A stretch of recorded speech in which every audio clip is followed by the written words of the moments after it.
Sweeties, how are you doing? Welcome to Cimnanya, and thank you all so much for all the love and support. Hope you all are doing great. Today we'll be talking something very important, and this is more like a continuation from the video I uploaded about Jesse Jackson, right?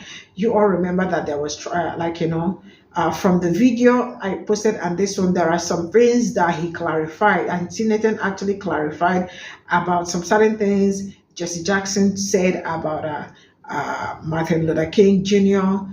death and all that. You all remember that before, he was PPU'd, and while he was standing somewhere, I think room 306 or something like that. So it happened that Jesse Jackson was saying that he actually died there, from the pew that happened.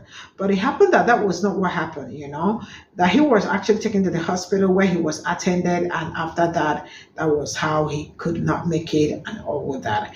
And then from what I am trying to gather, because this is kind of more like a little bit new to me and all that, Jesse Jackson stories and all that, how Jesse Jackson is kind of trying to chase cloud with King's death and all that. And you all remember that some people are very good at trying to chase cloud or trying to make fame from somebody's ordeal at a particular point in time and all that. And trust me, this is one of the everything about this video is very enlightening, and the information that came with it also came with receipt and all that, and that is something that I appreciate. And I am saying a very big shout out to T Nathan. Let's get into this video. This video is going to be more than a minute long. If you do not have the attention span or the time to watch a video that is more than a minute long, then please, my videos are not for you. Continue to scroll. Now, let's get it. So until I started to talk about how much I dislike Jesse Jackson and why, I didn't realize how much people did not know about the assassination and the death of the Reverend Dr. Martin Luther King that occurred on April 4th, 1968. So I guess we have to address this. This picture was posted with the following caption. Do you all know that MLK didn't die from the bullet that hit him? He was killed, smothered in the hospital. Also, in 1999, the United States government was found guilty in a court of law of conspiring to kill him, but was silenced by the media. You all not ready for this, though. And people are more apt to believe this because they believe this is how Dr. King looked in the hospital after he was shot in April of 1968. Now, we can colorize this picture, but it will not change the fact that this picture is not from 1968. That picture is from when Dr. King was stabbed in September of 1958 during a book signing in New York.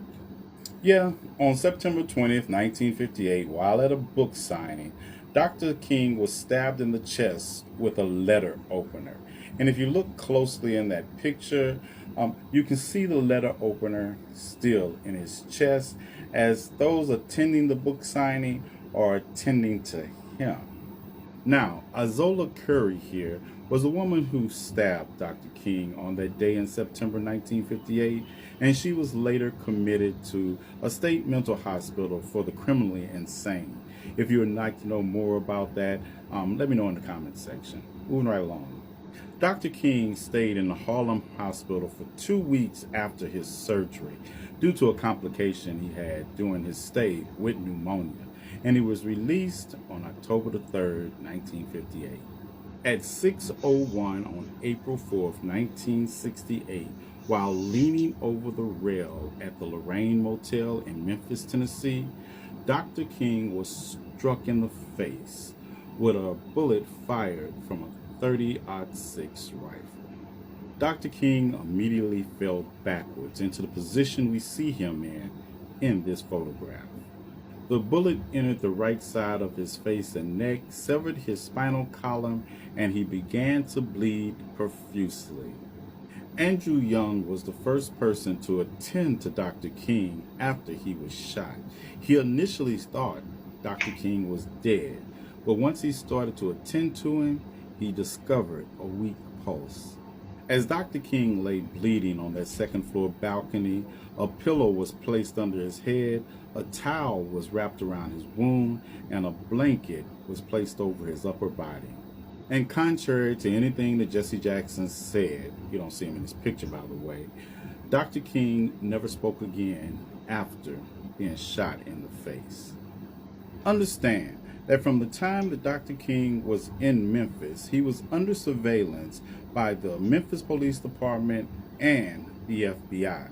And they were stationed out of the Memphis Fire Station number 2 here, which is almost directly across the street from the Lorraine Motel where Dr. King was shot. The fire station's ambulance was immediately available to Dr. King, and he was loaded upon it within minutes of being shot. People are intimately familiar with this part of this picture from April 4th, 1968.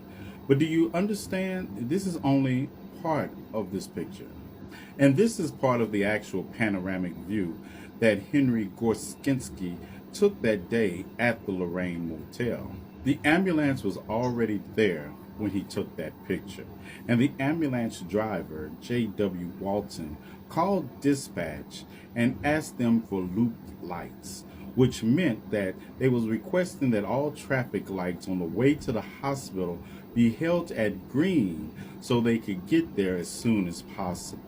He wound up making it to St. Joseph Hospital, which was 1.9 miles away, in under 4 minutes. Dr. King arrived at the St. Joseph Hospital emergency room at 6:15 p.m., approximately 14 minutes after he had been shot. He arrived at the hospital unconscious, barely breathing, and with a weak pulse. Doctors worked on him for approximately 50 minutes before they pronounced him dead at 7:05, and he was never alone with any doctor or any nurse in that 50-minute time period. So technically it would be correct to state that Dr. King did not die in front of room 306 on the Lorraine Motel balcony at 6:01 p.m. on April 4th, 1968. He would have been pronounced dead after being worked on for 50 minutes at the St. Joseph Hospital, which is 1.9 miles away, at 7:05. But in spite of that, this was 1968 medically, and Dr. King died from the wounds he received on this balcony at 6:01 on April 4th, 1968. And the only way you could believe that Dr. King looked like this at any time after he was shot at 6:01 on April 4th, 1968, is if you were a fool and you somehow believed that everybody on that balcony, from Andrew Young to Ralph Abernathy, engaged in a conspiracy to say this man hadn't been shot in the face with a high-powered rifle. And as far as this other part, also in 1999, the United States government was found guilty in a court of law of conspiring to kill him, but was silenced by the media. Y'all not ready for this? What you're not ready for is the fact that this 1999 case you're talking about was a civil trial. The widow of the Reverend Dr. Martin Luther King Jr. says she feels vindicated by a jury's finding in December 1999 that her husband was the victim of a conspiracy, not a lone assassin, and says it is the duty of the Justice Department to look at the information presented in the Memphis case. And technically, this case was all over the media in December of 1999. It took the jury about 3 hours to return the verdict in the civil lawsuit brought by the King family, where they sued 73-year-old Lloyd Giles, a Memphis businessman who claimed 6 years ago he paid somebody other than James Earl Ray to kill King. The Kings were awarded $100 in damages, but they were not after the money. What they wanted was a verdict that would lend support to their call for a new investigation into the death of Dr. King, because they wanted an investigation into Joel's telling ABC News in 1993 that he hired King's killer as a favor to an underworld figure who was a friend. Does this help you all understand better? Any more questions? Leave them in the comment section. This is absolutely great. I mean, a very big shout out to Tinethan. He really did justice to this. You all remember that I brought about Jesse Lee here, I think 2 days ago, and all that. And he uploaded a continuation, and I was like, I am also going to bring this here so we all can see, because it's we are all in the process, especially me, learning and also trying to understand some certain things and all that. And it's really amazing how some people, all they want to do is just to gain fame from other people's disappointment, pain, or or demise, because some people really actually derive joy from, probably trying to get something out of somebody's bad time or bad news and all that. And everything about this, watching this totally is like a whole, a whole read, and it's really absolutely a great one. I really appreciate Tinedem for this. And yeah, so if there are more about this, I remember that I know there are so many MLK Jr.'s death, there were so many controversies behind it and all that. And before he died, some people were also saying that he actually died in front of the hotel, like the 306, and that he didn't die in the hospital. But from what you all can see, he did not die immediately. He got to the hospital after being attended and the rest of it before something happened. And and I am sure from wherever he is that he is seeing the embarrassment some people have become and all that. I think he really left on time, because now he is resting real good. But some people actually do not have peace, and all that.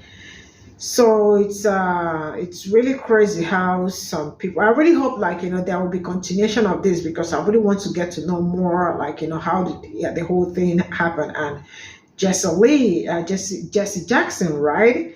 I really don't know, what was his purpose of doing that and all that. And I read some of your comments saying that he's still very much alive and all that.